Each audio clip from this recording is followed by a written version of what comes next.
Hello everyone, welcome to Udit classes. दोस्तों, आज reasoning के 8वें पार्ट में मैं आपको 15 अलग अलग टाइप के क्वेश्चनों को कराने वाला हूं और ये सारे क्वेश्चन आपके पिछले यानी कि प्रीवियस ईयर एग्जामों में पूछे जा चुके हैं। तो दोस्तों, आप लोगों के लिए ये क्लास बहुत मोस्ट इम्पॉर्टेंट होने वाली है। तो आप लोग क्लास को पूरा देखिएगा और चैनल पर नए हैं तो चैनल को सब्सक्राइब जरूर कर लें। चलिए शुरू करते हैं। पहला क्वेश्चन है दोस्तों, नीचे दिए गए प्रश्न में लुप्त संख्या ज्ञात करें। तो ये दोस्तों जो आकृति बनी है इसमें आपको लुप्त संख्या ज्ञात करनी है, यानी कि क्वेश्चन मार्क के स्थान पर कौन सी संख्या आएगी ये आपको ज्ञात करनी है। तो दोस्तों आप लोग इसमें देखेंगे, अगर ये जो 7 लिखा है, ठीक है, 7 का इससे इस वाली संख्या से दोस्तों संबंध क्या है, तो 7 का स्क्वायर कितना होता है दोस्तों, 49 होता है। कितना होता है, 49। तो यही आपका यहाँ पर लिखा हुआ है। इसी प्रकार दोस्तों 9 वाली संख्या का इससे संबंध देखेंगे और 9 का स्क्वायर होता है 81, ठीक है, 9 का स्क्वायर होता है 81। और ये दोस्तों क्वेश्चन मार्क के जगह पर कौन सी संख्या आएगी, ये जो 25 है ये किसका स्क्वायर है, 25 दोस्तों 5 का स्क्वायर होता है। किसका होता है, 5 का। यानी कि यहाँ पर दोस्तों आपकी संख्या क्वेश्चन मार्क की जगह पर 5 आ जाएगी। तो इस क्वेश्चन का ऑप्शन ए राइट हो जाएगा। नेक्स्ट इम्पॉर्टेंट क्वेश्चन है, क्वेश्चन नंबर 2 है दोस्तों, नीचे दी गई श्रृंखला को पूरा करें। श्रृंखला है 7, 8, 18, 57, क्वेश्चन मार्क, 1165। तो दोस्तों यहाँ पर कौन सी संख्या आएगी वो आपको ज्ञात करना है और श्रृंखला को पूरा करें। दोस्तों आप देखेंगे 7 से 8 ये किस तरह से हुआ। अगर दोस्तों 7 में 1 से गुणा कराएं और प्लस 1 कर दें तो आपका कितना हो जाएगा, 7 का नाम 7 और प्लस 1 8, ठीक है। इसी प्रकार 8 और 18 में देखेंगे, 8 में दोस्तों अगर हम 2 से गुणा कराएं और 2 जोड़ भी दें, ठीक है, ये कितना हो जाएगा, 8 दूना 16, 2 18। यानी कि दोस्तों उस संख्या में जिससे गुणा कराएंगे उसको ही जोड़ेंगे। इसी प्रकार 18 से 57 में देखेंगे तो 18 में दोस्तों हम 3 से गुणा कराएंगे, ठीक है, पहले 1 से कराया, फिर 2 से कराया, फिर 3 से गुणा कराएंगे और 3 ही जोड़ देंगे। तो 18 तियाँ 54 और 3 57 हो जाएगा, ठीक है। इसी प्रकार दोस्तों 57 में हम कितने से कराएंगे, 57 में अब कराएंगे 4 से, 1 2 3 और 4, ठीक है। 57 में 4 से गुणा कराएंगे और 4 जोड़ देंगे। तो 57 चौके होता है 4 सत्ते 28, 4 पंचे 20 और 2 22, ठीक है, 228 ये हो गया। और प्लस दोस्तों 4 यानी कि 232, 232। तो दोस्तों यहाँ पर क्वेश्चन मार्क के स्थान पर संख्या आपकी आ जाएगी 232। तो इस क्वेश्चन का ऑप्शन बी राइट हो जाएगा। अब इसी प्रकार आगे बढ़ेंगे तो 1165 कैसे आया, तो 232 में दोस्तों 232 में हम कितने से, यहाँ से 4 से कराया था तो 5 से कराएंगे, 5 से गुणा और 5 से अगर जोड़ कर देंगे तो 1100 आपका 65 आ जाएगा। यही रूल इस सीरीज में लग रहा है। तो आपका सही आंसर 232 आ जाएगा। नेक्स्ट इंपॉर्टेंट क्वेश्चन है, क्वेश्चन नंबर 3 है दोस्तों, निम्नलिखित चित्र का अध्ययन करें और नीचे दिए गए प्रश्न का उत्तर दीजिए। दोस्तों ये आपका एक चित्र बना हुआ है और इसमें देखेंगे त्रिभुज जो है ये आपका शिक्षित लोग को दर्शा रहा है और ये जो दोस्तों वर्ग है ये आपका पिछड़े लोगों को दर्शा रहा है और ये जो वृत्त है ये आपका नियोजित लोगों को दर्शा रहा है। तो आपसे क्वेश्चन में पूछा है कितने शिक्षित लोग नियोजित हैं, ठीक है। यानी कि जो पिछड़े लोग का वाला ये दोस्तों जो वर्ग है आकृति, इससे कोई मतलब नहीं है आपका, ठीक है, ये नहीं होना चाहिए। तो आपका कितने शिक्षित लोग नियोजित हैं, यानी कि त्रिभुज और ये वृत्त वाला दोस्तों आपका टच होना चाहिए। इस वाले में दोस्तों इस आकृति में जितनी भी संख्या आएगी वही हो जाएगी आपकी कितने शिक्षित लोग नियोजित हैं, वृत्त से कोई मतलब इसमें नहीं है। तो दोस्तों आप देखेंगे ये त्रिभुज है और ये है वृत्त। त्रिभुज और वृत्त में ये वाला 6 भी आ रहा है, ठीक है, ये वाला 6 आ रहा है, दोनों में आ रहा है। और ये वाला दोस्तों देखेंगे एक और त्रिभुज में संख्या आ रही है, ये वृत्त और ये त्रिभुज में ये वाला भी 6 आ रहा है, ठीक है। यही दो संख्याएं आपकी 2 6 यानी कि 6 + 6 यही आपकी दोस्तों शिक्षित लोग नियोजित को दर्शाएगा। 6 + 6 यानी कि 12। कितने शिक्षित लोग और नियोजित दर्शा रहा है, 12। यानी कि इस क्वेश्चन का ऑप्शन सी राइट हो जाएगा दोस्तों। और कोई संख्या इन दोनों आकृतियों के बीच नहीं है, ठीक है। ये देखिए 5 इसमें ये केवल वृत्त और वर्ग के बीच है, 9 ये केवल आपकी वृत्त में ही है, 17 ये आपकी दोस्तों वर्ग में है, 15 भी वर्ग त्रिभुज में है और 8 ये केवल त्रिभुज में है। तो दोनों दो आपसे पूछा था शिक्षित लोग और नियोजित, यानी कि त्रिभुज और वृत्त का दोस्तों इनमें जो संख्या आएंगी वही आपका हो जाएगा। तो 6 ये और 6 ये 12 लोग आपके शिक्षित लोग नियोजित को दर्शा रहे हैं, यानी कि इस क्वेश्चन का ऑप्शन सी राइट हो जाएगा। नेक्स्ट इंपॉर्टेंट क्वेश्चन है, क्वेश्चन नंबर 4 है दोस्तों, वह आरेख चुनिए जो नीचे दिए गए वर्गों के बीच सही संबंध का सही निरूपण करता है। क्वेश्चन है पुलिस, चोर, अपराधी। ठीक है दोस्तों, तो आप एक गोला बनाएंगे यहाँ पर चोर का। ठीक है, ये मान लीजिए गोला है आपका चोर का। ठीक है, ये गोला है चोर का। और चोर दोस्तों अपराधी हो सकते हैं। ठीक है, चोर अपराधी हो क्या सकते हैं, होते ही हैं। ठीक है, यानी कि चोर जो हैं वो अपराधी होते हैं। अपराधी का ये बड़ा गोला बन जाएगा। और पुलिस का इससे कोई मतलब नहीं है, पुलिस दोस्तों अलग गोला बन जाएगा, ये आपका पुलिस का गोला बन जाएगा। तो ये आकृति आपकी बननी चाहिए इस वेन आरेख के संबंध में। तो ये आकृति आपकी ऑप्शन डी में दोस्तों निहित है, यानी कि इस क्वेश्चन का ऑप्शन डी राइट हो जाएगा। नेक्स्ट इंपॉर्टेंट क्वेश्चन है, क्वेश्चन नंबर 5 है दोस्तों, नीचे दिए गए प्रश्न में संबंधित शब्द को चुनिए। दोस्तों आपका क्वेश्चन है पोशाक अनुपात दर्जी समानुपात क्वेश्चन मार्क अनुपात बढ़ई। इस वाले क्वेश्चन मार्क के स्थान पर कौन सी संख्या आएगी। तो दोस्तों जिस प्रकार पोशाक दर्जी बनाता है उसी प्रकार आपका जो फर्नीचर होता है उसको बढ़ई बनाता है। ठीक है, यहाँ पे आ जाएगा आपका फर्नीचर, क्या आ जाएगा फर्नीचर, यानी कि बी ऑप्शन राइट हो जाएगा। पोशाक दर्जी बनाता है और फर्नीचर जो है ये बढ़ई बनाता है।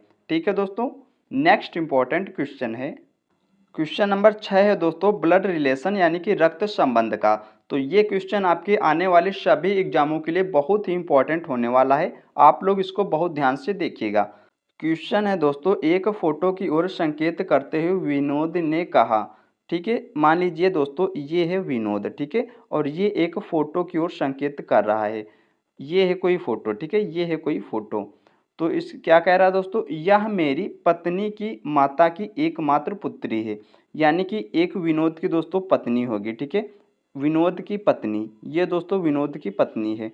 और इसके माता की विनोद की पत्नी की कोई माता है दोस्तों, ये माता है। ठीक है, फिर क्या कह रहा है, यह मेरी पत्नी की माता की, ठीक है, पत्नी की माता की एकमात्र पुत्री की पुत्री है, यानी कि जिसके ओर वो संकेत कर रहा है ये पुत्री है। तो दोस्तों अब आपसे पूछा है विनोद का फोटो वाली लड़की से क्या संबंध है। तो दोस्तों ये फोटो वाली लड़की थी, तो आप समझेंगे, देखिए ये हो गई आपकी विनोद की पत्नी और पत्नी की माता यानी कि ये विनोद की सास। तो दोस्तों जो पत्नी की इकलौती पुत्री है तो विनोद की वो भी पुत्री हो जाएगी, पत्नी की पुत्री विनोद की पुत्री, यानी कि आपसे पूछा है विनोद का फोटो वाली लड़की से क्या संबंध है। तो इसका सही आंसर हो जाएगा फोटो वाली लड़की का विनोद पिता है, क्या हो जाएगा पिता, यानी कि दोस्तों बी ऑप्शन राइट हो जाएगा। नेक्स्ट इंपॉर्टेंट क्वेश्चन है, क्वेश्चन नंबर 7 है दोस्तों, डायरेक्शन यानी कि दिशा और दूरी का। बहुत ही मोस्ट इंपॉर्टेंट क्वेश्चन है ये सारे आपके आने वाले एग्जामों के लिए, तो बहुत ध्यान से देखिएगा। दोस्तों आप लोगों को डायरेक्शन के क्वेश्चनों को ज्ञात करने के लिए सबसे पहले आप लोगों को दिशाओं का ज्ञात होना जरूरी है। तो यहाँ पे देखिएगा, ऊपर की ओर आपकी उत्तर दिशा होती है, इस साइड पे पूर्व होती है और नीचे की ओर दक्षिण होती है और इस तरफ आपकी पश्चिम होती है। तो चलिए दोस्तों क्वेश्चन को सॉल्व करते हैं। क्वेश्चन है, एक बस ए बिंदु से चलना शुरू करती है और 20 किलोमीटर दक्षिण की ओर जाती है। दक्षिण दोस्तों नीचे होता है, मान लीजिए ये ए बिंदु है और यहाँ से बस चलना शुरू करती है और 20 किलोमीटर दक्षिण की ओर जाती है। ठीक है, दक्षिण की ओर आ गई। इसके बाद कह रहा है फिर अपने दाएं घूमकर 25 किलोमीटर चलती है। तो जब दक्षिण की ओर आएगी तो दोस्तों दायां होगा पश्चिम की तरफ, यानी कि इस साइड, और ये 25 किलोमीटर चलती है। ठीक है, 25 किलोमीटर। फिर आगे क्या कहता है, फिर से दाएं घूमकर 20 किलोमीटर चलती है। अब दायां इसका हो जाएगा ऊपर उत्तर की ओर, और ये चलती है दोस्तों आपकी बस 20 किलोमीटर। ठीक है, 20 किलोमीटर। उसके बाद वह पूर्व दिशा में 5 किलोमीटर चलती है, पूर्व दिशा यानी कि इस साइड, और 5 किलोमीटर दोस्तों चलती है। यहाँ पे बस आपकी पहुँच गई। ठीक है, अब दोस्तों आपसे कह रहा है और बी बिंदु पर पहुंच जाती है, यानी कि ये दोस्तों बी बिंदु है, यहाँ पर बस पहुंच गई है। फिर कहता है, फिर पूछ रहा है दोस्तों बस प्रारंभिक बिंदु से कितनी दूर है। प्रारंभिक बिंदु था ये, तो आप लोग दोस्तों देखिएगा, अगर ये वाली पूरी दूरी 25 है तो ऊपर वाली भी ये 25 होनी चाहिए। ठीक है, ये भी 25 होनी चाहिए, और ये यहाँ पर इतनी दूरी पर यहाँ बस रुकी है, यानी कि ये 5 किलोमीटर रुकी है और पूरी ये है दोस्तों 25 किलोमीटर की। तो 25 से 5 किलोमीटर तय किया है तो कितनी बच जाएगी, 20 किलोमीटर। कितनी हो जाएगी? 20 किलोमीटर, यानी कि ये वाली दूरी। ठीक है दोस्तों, ये वाली दूरी। तो आपसे पूछा है बस प्रारंभिक बिंदु से कितनी दूर है, यानी कि यहाँ पे है बस, तो यहाँ से प्रारंभिक बिंदु यहाँ से था, ये हो जाएगी आपकी 20 किलोमीटर की दूरी। तो आपका सही आंसर हो जाएगा option A, 20 kilometre. Next important question है, क्वेश्चन नंबर 8 है दोस्तों, नीचे दिए गए प्रश्न में संबंधित शब्द को चुनिए।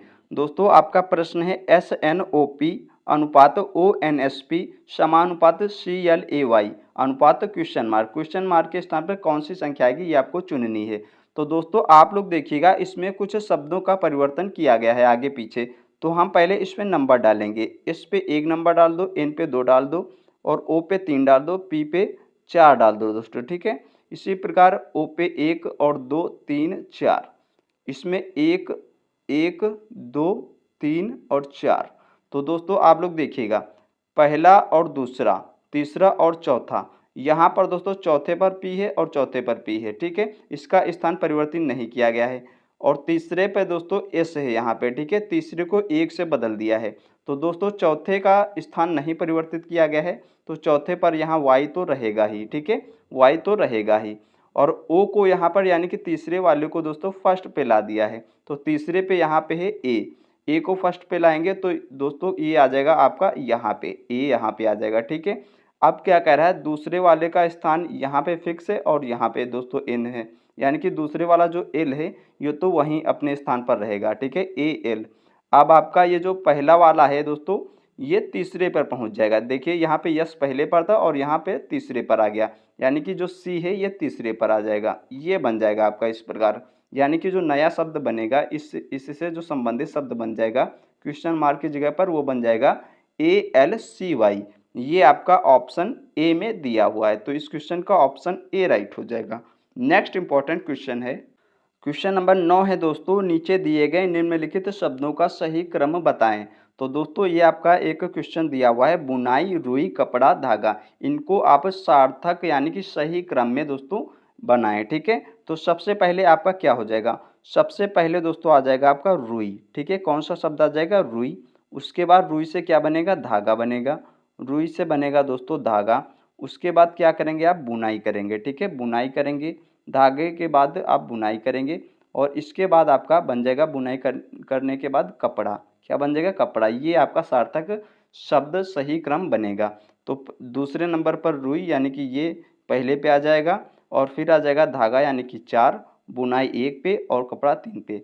तो आपका जो बन जाएगा 2 4 1 3, 2 4 1 3, यानी कि ऑप्शन ए आपका राइट हो जाएगा। इसी क्रम में आप इस क्वेश्चन को व्यवस्थित करेंगे।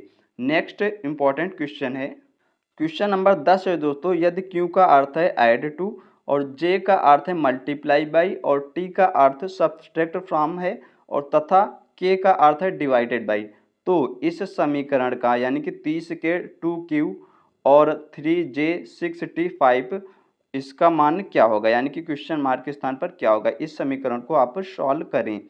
तो दोस्तों पहले लिखेंगे 30, के का अर्थ क्या है, के का दोस्तों अर्थ है डिवाइडेड यानी कि भाग, के का अर्थ है भाग, तो यहाँ पे भाग का निशान लगाएंगे, 2 लिखेंगे।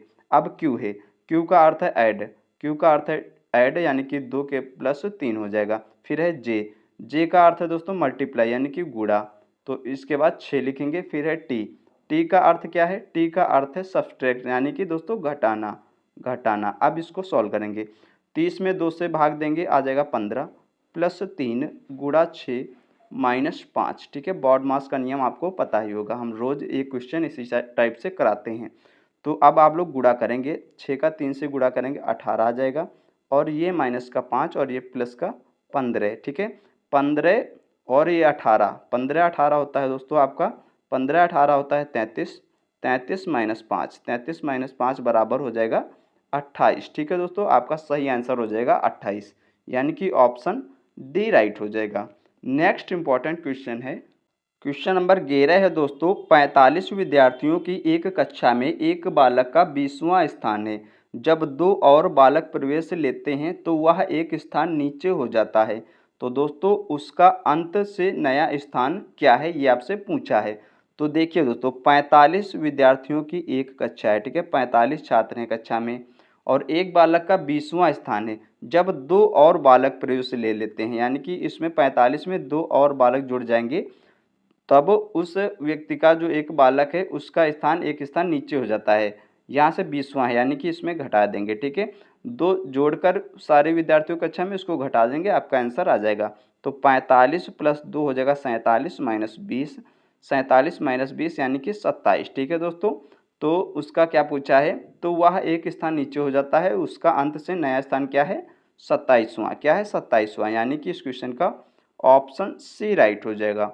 नेक्स्ट इंपॉर्टेंट क्वेश्चन है, क्वेश्चन नंबर 12 है, एक पुस्तक में 300 पृष्ठ हैं और प्रत्येक पृष्ठ पर 10-10 शब्दों की 20 पंक्तियां हैं।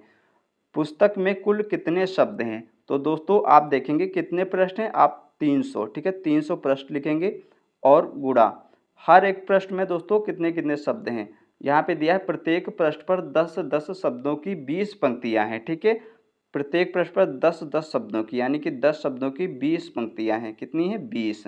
तो आप इनको सबको गुणा करा देंगे, आपका आंसर आ जाएगा 1 0 1 0 2 ये 0 1 0 2 0 3 0 4 0, ठीक है, 2 ये और 2 ये, 2 कर्म 2 3 6, यानी कि दोस्तों आपका जो आंसर आ जाएगा वो हो जाएगा 60,000, ठीक है। पुस्तक में कुल कितने शब्द हैं, 60,000, यानी कि दोस्तों आपका ऑप्शन बी राइट हो जाएगा। नेक्स्ट इंपॉर्टेंट क्वेश्चन है, क्वेश्चन नंबर 13 है दोस्तों, शब्द गुड बाय के अक्षरों के क्रम को परिवर्तित किए बिना तथा प्रत्येक अक्षर का केवल एक ही बार प्रयोग करते हुए कितने स्वतंत्र शब्द बनाए जा सकते हैं।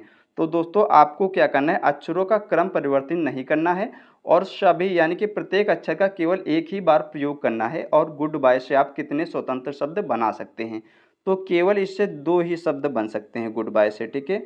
गुड बाय से दोस्तों स्वतंत्र शब्द ये आपके 2 ही बन सकते हैं, कौन कौन से। पहला तो दोस्तों आपका बन जाएगा गुड, क्या बन जाएगा गुड, और दूसरा बन जाएगा बाय, ठीक है, बाय बाय, यानी कि दोस्तों इसमें स्थान भी नहीं परिवर्तित करना था, यानी कि क्रम इसको एक ही क्रम में जैसे रखा हुआ इसको रखना था, और प्रत्येक शब्द का एक ही बार प्रयोग करना था। तो केवल आपके 2 शब्द बनाए जा सकते हैं, यानी कि दोस्तों ऑप्शन ए क्वेश्चन, इस क्वेश्चन का ऑप्शन ए राइट हो जाएगा। नेक्स्ट इंपॉर्टेंट क्वेश्चन है, क्वेश्चन नंबर 14 है, कथन है दोस्तों कुछ स्केल पेंसिल हैं, कुछ स्केल पेंसिल है। मान लीजिए दोस्तों ये है स्केल, ठीक है, ये है स्केल, कुछ कह रहा है तो थोड़ा सा गोला टच होना चाहिए, ठीक है। कुछ स्केल पेंसिल हैं, ये हैं दोस्तों पेंसिल, कुछ स्केल पेंसिल है। फिर आगे क्या कह रहा है, कुछ रबड़ पेंसिल है, यानी कि रबड़ का गोला थोड़ा सा दोस्तों पेंसिल वाले में टच होना चाहिए, ये हो गई आपकी रबड़, ठीक है। ये आपका वेन आरेख बनेगा, कुछ स्केल पेंसिल हैं, कुछ स्केल पेंसिल हैं, कुछ रबड़ पेंसिल हैं, कुछ रबड़ पेंसिल हैं, बिल्कुल ये परफेक्ट आपका वेन आरेख बना है, ठीक है दोस्तों। अब आपसे निष्कर्ष में क्या कह रहा है, कुछ पेंसिलें रबड़ हैं, कुछ पेंसिलें रबड़ हैं, ये वाला पेंसिलों का गोला और ये रबड़ का थोड़ा टच हो रहा है, यानी कि दोस्तों पहला बिल्कुल सही है। दूसरा निष्कर्ष क्या है, कुछ पेंसिलें स्केल हैं, कुछ पेंसिलें, यानी कि दोस्तों ये पेंसिल का गोला और ये स्केल का थोड़ा टच हो रहा है, ये भी दोस्तों बिल्कुल सही है। तो आपके दोनों दोस्तों निष्कर्ष सही हैं, यानी कि इस क्वेश्चन का ऑप्शन ए राइट हो जाएगा। निष्कर्ष 1 और 2 दोनों निकलते हैं, ठीक है दोस्तों, ऑप्शन ए राइट हो जाएगा। नेक्स्ट इंपॉर्टेंट क्वेश्चन है, क्वेश्चन नंबर 15 है, निम्नलिखित आकृतियों में से उस आकृति को चुनिए जो अन्य आकृतियों से भिन्न है। ये 4 आकृतियां दोस्तों दी गई हैं, 3 किसी न किसी रूप से समान है और एक आकृति भिन्न है, ये आपको चुननी है। तो दोस्तों आप पहली, दूसरी और चौथी आकृति में देखेंगे, ये दोस्तों किसी न किसी रूप से एक समान है। किस रूप से समान है, इन तीनों दोस्तों आकृतियों का जो छोर है ये खुला हुआ है, ठीक है, और ये जो सी वाली आकृति है, ये चौथी आकृति, इसका दोस्तों आपका ये जो छोर है ये ऊपर वाला, ठीक है, ये देखिए ये आपका मुड़ा हुआ है, यानी कि ये तीनों जो आकृतियां हैं इनका दोस्तों मुंह छोर खुला हुआ है, और ये तीसरी आकृति ऑप्शन सी वाली का मुंह बंद है। तो आपकी यही आकृति भिन्न हो जाएगी, यानी कि इस क्वेश्चन का ऑप्शन सी राइट हो जाएगा। तो दोस्तों आपको हमने रीजनिंग के 15 अलग अलग प्रकार के क्वेश्चन कराए हैं, और ये सारे क्वेश्चन आपके पिछले एग्जामों में पूछे जा चुके हैं। दोस्तों आपको डेली हम एक क्लास लाते हैं और उसमें 15 क्वेश्चन रखते हैं, और ये सारे आपके एग्जामों में पूछे जा चुके हैं वही क्वेश्चन रखते हैं। तो आप लोग इस वीडियो को अपने दोस्तों के साथ भी शेयर किया करें, वीडियो को लाइक एंड चैनल को सब्सक्राइब जरूर करें। मिलते हैं एक और नेक्स्ट वीडियो में, तब तक के लिए धन्यवाद।